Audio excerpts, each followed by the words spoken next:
From my cookbook, we are making the maple oat biscuits with the glaze. Of course, it will be sugar-free, gluten-free, dairy-free, soy-free. Into the food processor, we're gonna make flour out of these rolled oats. And then we're gonna add a half a cup almond flour and a half a cup of coconut flour. So there's 3 flours in this recipe. You should be able to find all of these ingredients at Trader Joe's. So it's a one-stop shop. All right, so I have my 3 flours all mixed together in the food processor. And now I am going to pit a medjool date and just throw away the pit and rip them in half while I'm at it. And I'm gonna put 10 of these into the food processor, and then we'll grind them all up to make the texture sandy. And with the coconut flour you'll be able to make my grain-free coconut cookies, which are similar to coconut macaroons. So everything's all mixed up and sandy, and that's the texture you're looking for with the dates, the oat flour, and the coconut flour, and the almond flour. Into the food processor, you'll add 1 tablespoon of baking powder and a pinch of pink Himalayan sea salt. You're gonna add 2 tablespoons of flaxseed that's ground up already. And then you're gonna add 2 tablespoons of a melted coconut oil. So in the jar, when it's cold, it's gonna be a solid in there. So you're gonna have to scoop a little bit out and melt it on a low heat, which will take no time at all. So 2 tablespoons will go into our food processor.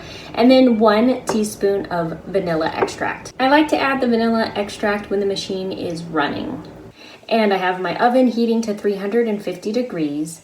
So with everything mixed together, my mixture is pretty dry. It needs a little more liquid to help us out. Now, the dryness of your mixture is going to depend on the juiciness of the dates you used. Mine weren't quite as juicy this time. They were a little on the drier side, so that's making my mixture dry. It could be that you won't need to add any liquid depending on your date. So I'm going to start with 1/4 cup of unsweetened almond milk and mix it in with the machine running.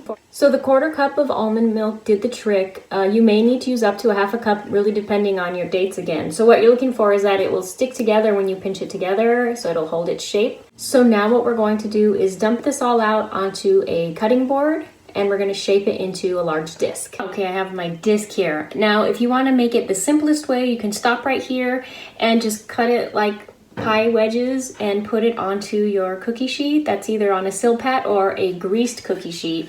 I definitely recommend a Silpat because it helps things bake evenly. It doesn't burn on the bottom. It's a really great tool to have in the kitchen.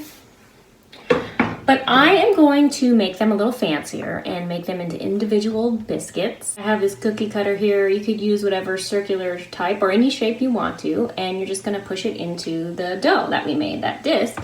We're gonna push it down, and you're gonna have a nice little biscuit that we're gonna put on our Silpat. So I'm gonna go ahead and do that for all of these.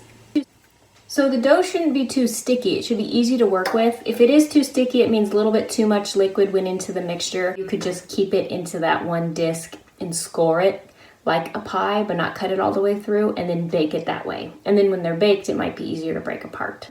Okay, I got 7 out of our batch of dough, so I am going to put these in the oven for about 15 minutes. And while these are cooking, we're gonna get started on the glaze. So we're gonna use our food processor, so we have to wash that up really quick in order to use it again for the glaze. We're gonna start with 4 medjool dates and put them in the food processor. We're just gonna put everything in the food processor. We don't need to process anything yet. So I'm putting in a 1/4 cup of pure maple syrup. Just a 1/4 teaspoon of pure vanilla extract. 2 tablespoons of unsweetened almond milk are going in. By the way, you may substitute any sort of dairy-free milk in this recipe. It should work out just fine. So I'm gonna start with 2 tablespoons, and if it's a little too dry, I may have to add more, but I'm gonna start with 2. And then we'll process all of that together and see how the consistency is.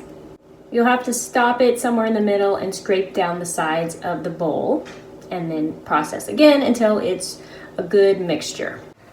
My mixture is a little bit too chunky, so I'm going to add 1 more tablespoon of the milk to see if that will help. It may need to be up to 2 more, but I am going to try 1 at a time. And this smells amazing. All right, the biscuits have to cool, the hardest part, before we put on this beautiful glaze. So it's a pretty good consistency. It is slightly chunky, but that's okay. And it looks delicious and it smells amazing.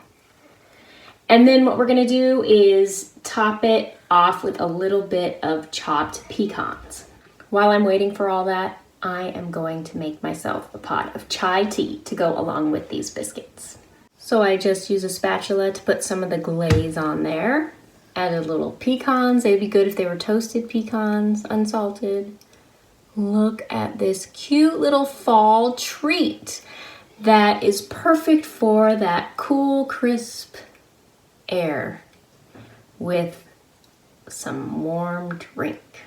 You can even package them up individually and leave them as little treats for somebody. Perfect afternoon treat, perfect breakfast. If you're used to donuts or pastries, great replacement. It's nutrient rich.